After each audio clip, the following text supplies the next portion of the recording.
Magandang araw mga ka-DIY. Magpapalit tayo ng wheel cylinder ng L300 FB. Ang sabi ng customer, madalas na raw siya magpapalit ng wheel cup. Kaya naisipan niyang magpapalit na ng wheel cylinder. Sabi ko naman sa kanya, mas maganda yung naisip niyang papalitan ng wheel cylinder dahil nga hindi na rin talaga magtatagal kapag palit lang ang palit ng wheel cup.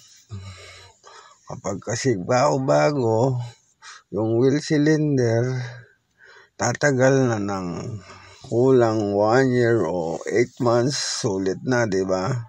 Sa halagang 450, 8 months na o mahigit pa. Diba sulit na ang 450 niya. Ayan, simulan natin kalasin. Yung pinaka-tornilyo nga pala ng wheel cylinder dyan, 12mm. Saka yung pinaka-fittings ng tubo ay 10mm.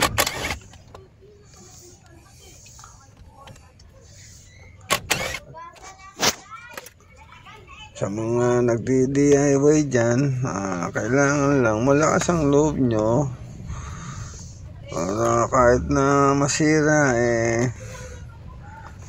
okay lang. Dahil may nabibili namang pyesa o may pambili naman kayong pyesa. Karamihan nga pala sa mga customer nagtitipid, kaya puro wheel cup lang ang pinapapalitan. Doon so nga pala sa nagtitipid, lalo pang napapamahal. Magpapapalit siya ng wheel cup. Bandang huli, magpapapalit din pala ng wheel cylinder. Kaya mahirap din yung sobrang tipid, napapamahal palalo. Ito nga pala, napakadali lang kalasin. Ba't ka pa magpapagawa sa iba, diba? Mapupulida mo pa yung trabaho. Dahil sa inyo nga yan, titipirin po ba sa trabaho? O kaya check nyo pa kung ano yung gusto nyo i-check. Hindi katulad ng papagawa mo lang kung ano lang yung ipinagpagawa mo. Yun lang naman ang nakatutok siya dahil yun lang naman ang pinapagawa mo. Pero kung ikaw naman sarili mong sasakyan, siyempre kung ano na yung check nyo dyan sa umpisa. Hindi pagkano kayong maalam, sigurado tatama rin kayo. Kaya tsaga-tsaga lang, pero kung naintindihan nyo yung ginagawa nyo, may enjoy nyo na yung paggagawa o pag-DIY. Yan, kapit na natin yung bagong wheel cylinder. So, dikit lang natin, baka naman hindi na nga sa wheel cylinder tumulo, sa fittings naman. Check, siguraduhin natin maigpit ang trabaho ay mahigpit ang mga tornilyo para iwas back job. At siguradong babalik si customer.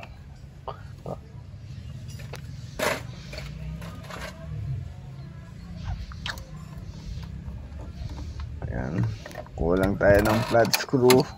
Sikutin lang natin, napakadali lang lagay ng spring na yan, okay na. At konting-konting punas-punas lang. Siyempre pakikita natin sa customer na malinis tayong gumawa. Pero kapag hindi nakabantay si customer, okay nang wala ng punas-punas, dok lang. Ito, siguraduhin natin nakatapat yung gatla ng wheel cylinder para pag tumulak sagko na sa gatla yung brake lining. Yan, punas-punas para makita ng customer na malinis. Satisfied customer. Ayan, lagay natin brake drum. Napakabilis lang ng pagpapalit ng wheel cylinder. Konting ikot-ikot lang para ma-check natin kung sakto na sa adjust. Kasi pag malayo ang adjust niyan, mababa ang pedal brake. Ayan, okay na. Lagay naman natin yung gulong.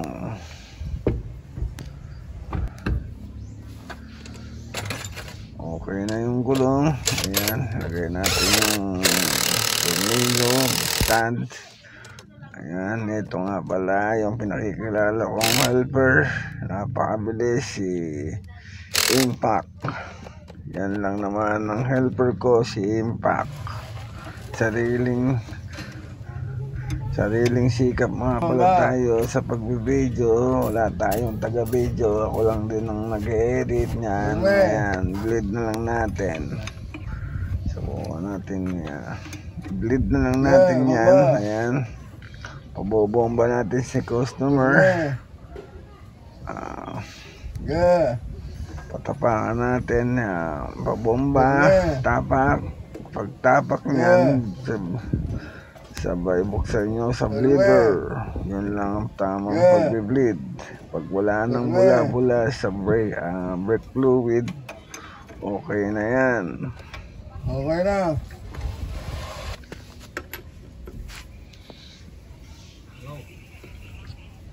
Ayan, siguraduhin natin maigpit ang tornilyo ng gulong. Baka mauna pa sa may-ari. Sa pagtatrabaho naman, huwag nating minamadali dahil minsan nakakalimutan natin higpitan yung mga tornilyo na dapat higpitan. Tip lang, pagka pa nagtatrabaho, kailangan wala kang kausap. Minsan kasi yung utak natin nasa customer, naka-focus. Yung focus natin sa pagtatrabaho nawawala sa katatanong ni customer. Siyempre kailangan natin sagutin. Mag-iisip tayo, mawawala tayo sa focus sa ginagawa natin hanggang sa makalimutan na higpitan ang tornilyo.